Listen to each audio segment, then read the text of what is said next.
ஜிஎஸ்டியில் இனிப்பு வகைக்கு ஒரு வகையிலான வரியும் கார வகை உணவுக்கு ஒரு வகையிலான வரியும் இருப்பதாக கோவை ஹோட்டல் உரிமையாளர் மத்திய நிதியமைச்சர் சீதாராம் முன்பு ஹோட்டல் துறையில் உள்ள சட்ட சிக்கல்களை நகைச்சுவையுடன் கூறியிருந்தார்.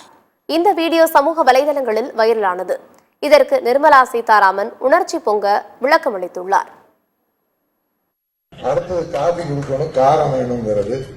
காரத்துக்கு 12ன்னு சொன்னா உடனே சண்டைக்கு வர்றது. இது டெய்லி எங்களுக்கு நடக்குது பிரச்சனை. ஒரே பில்லுல ஒரு ஃபேமிலிக்கு டிஃபரெண்டா ஜிஎஸ்டி போட்டு கொடுக்கறது கஷ்டமா இருக்கு. ஒரு பன்னுக்கு ஜிஎஸ்டி கிடையாது. பன்னுக்குள்ள ஒரு கிரீம் வச்சுட்டா அதுக்கு 18% ஆகுது. கஸ்டமர் என்ன சொல்றாரு, நீ கிரீமிய ஜாமையும் கொண்டா நானே வச்சுக்கிறேன். பணம் நடக்க முடியல. அதனால ஒன்னா எல்லாத்துக்கும் ஒரே மாதிரி ஜாஸ்தி பண்ணிருக்க இல்லைன்னா. இன்னொன்னு இதே அம்மா உங்க எம்எல்ஏ அம்மா தான் இதெல்லாம் பண்றது. அவங்க எங்க தொகுதியில இருக்காங்க. கடையில வடநாட்டுல அதிக ஸ்வீட் சாப்பிடுறாங்க. அதனாலதான் அம்மா இங்க அதுக்கு 5% காரத்துக்கு 12 பண்ணிட்டாங்க. நான் சொன்னேன் இல்லையா, இதெல்லாம் இல்ல. தமிழ்நாட்டுல ஸ்வீட் காரம் காப்பி அப்படிதான் போகுது. அதனால தயவு செஞ்சு அதை கொஞ்சம் கன்சிடர் பண்ணுங்க மேடம்.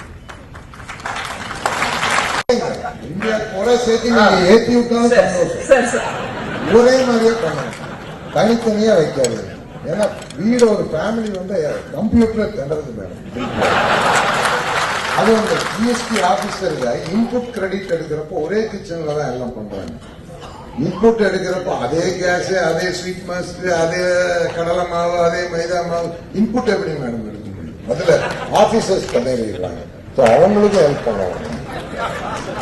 சார் இன்னொரு ஹோட்டல்ஸ் மேடம் ஆல்ரெடி சொல்லிட்டேன், இருந்தாலும் சொல்றேன். ஒரே ஒரு நாள் மேடம் 7500 ரூபா ஹோட்டல் ரூம்ல பில்லு போட்டுட்டோம்னா உடனே 5% ஆயிடும் ரெஸ்டாரண்ட்ல. இப்ப ஹோட்டலுக்குன்னு மெனு கார்டு எல்லாம் டாரிஃப் கார்டு யாரும் அடிக்கிறது இல்லை. மேக் மை ட்ரிப் தான் அதை நிர்ணயம் பண்றாங்க ஹோட்டல் ரூம். வருஷத்துல பாத்தீங்கன்னா ஏதோ ஒரு அன்னைக்கு சீசன் இருக்கும். திருச்செந்தூர்ல சூரசம்மாரம் ஒரு ரூம்ல 10 பேர் படுத்துக்கிறாங்க. ஸோ அப்போ ஒரு 7500 ரூபா போடுறாங்க. இல்ல ஒரு ஹோட்டல்ல எக்ஸ்ட்ரா பெட் போட்டா 1000 ரூபாய் போடுறாங்க. அதுக்குன்னு ஸ்டார் கேட்டகரி இருக்கு மேடம். அந்தந்த ஸ்டாருக்கு தகுந்த மாதிரி டாக்ஸ் இருக்கு. ஒரே ஒரு நாள் 7500 ரூபாய் போட்டதுக்கு வருஷம் பூராத்துக்கு 18% அந்த ரெஸ்டாரண்ட்டுக்கு போடுறாங்க.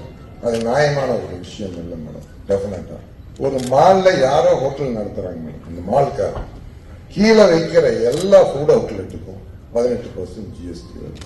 ஏன்னா அவங்க ரெண்டுக்கு எடுத்து யாரும் நடத்துறாங்க, ஹோட்டல் யாரும். அதை கொஞ்சம் நீங்க கன்சிடர் பண்ணுங்க.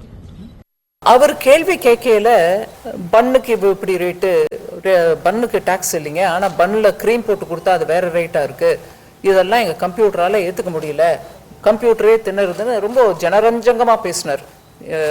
ஜனரஞ்சகம்ன்ற வார்த்தை இப்ப தமிழ்ல புழக்கத்துல இருக்கோ இல்லையோ தெரியல. ஆனா காதால கேட்கறவங்களுக்கு ஆஹா அப்படின்ற மாதிரி பேசினாங்க. தப்பு ஒன்றும் இல்லை, அவரோட ஸ்டைலில் அவர் பேசுகிறாரு. ஆனால் எங்கள் டீட்டெயில்ஸ் ஒரு குரூப் ஆஃப் மினிஸ்டர்ஸே கிட்டத்தட்ட ஒரு வருஷமாக அதில் டீட்டெயில்டாக ஐட்டம் பை ஐட்டம் எதுக்கு எங்கே என்ன ரேட்டு போடணுன்றத அமைச்சர்களின் குழுமம் ஒன்று டீட்டெயில்டாக ஆராய்ச்சி பண்ணுது. அவங்க எப்படியா இருந்தாலும் டீட்டெயில்டாக ஆராய்ஞ்சிட்டு அதுக்கப்புறம் நெக்ஸ்ட் ஸ்டெப்பு ஆக்ஷன் எடுப்போம்னு. அவர் பெரியவர், தொழிலில் ரொம்ப நாளாக இருக்கார். கேள்வி கேட்டார், ஆனால் அதுக்கு நான் அங்கே பதில் கொடுக்கல. உங்கள் மூலமாக நான் இப்போ பதில் சொல்கிறேன். குழுமம் பார்த்துக்கிட்டு இருக்கு அந்த விஷயத்தெல்லாம். ஜனரஞ்சகமாக பேசுறதுனால ஜிஎஸ்டிக்கு பரம விரோதமாக இருக்கக்கூடிய மக்களுக்கு அது ரொம்ப ஆதாயமாக கிடைக்கும். பார்த்தீங்களா, ஊருக மாமியை கேள்வி கேட்டார், அதுவும் என்ன சிரிக்கிறாங்க எல்லாரும். அந்த அம்மாவுக்கு விஷயம் தெரியுமா? நான் யாரோட காமெண்ட்டுக்கும் கவலைப்படுறது இல்லைங்க. ஜிஎஸ்டியை நல்லா எளிமையாகவும் சுலபமாக ஃபாலோ பண்ணுறதுக்கும் மக்கள் மீது கடுமையாக ரேட் இல்லாமல் இருக்கிறதுக்கும் எத்தனை முயற்சி பண்ணணுமோ அத்தனை முயற்சி நாங்கள் எல்லாரும் பண்ணிகிட்ருக்கோம். கவுன்சிலில் இருக்கக்கூடிய ஒவ்வொரு அமைச்சரும் பண்ணிட்டு தான் இருக்காங்க.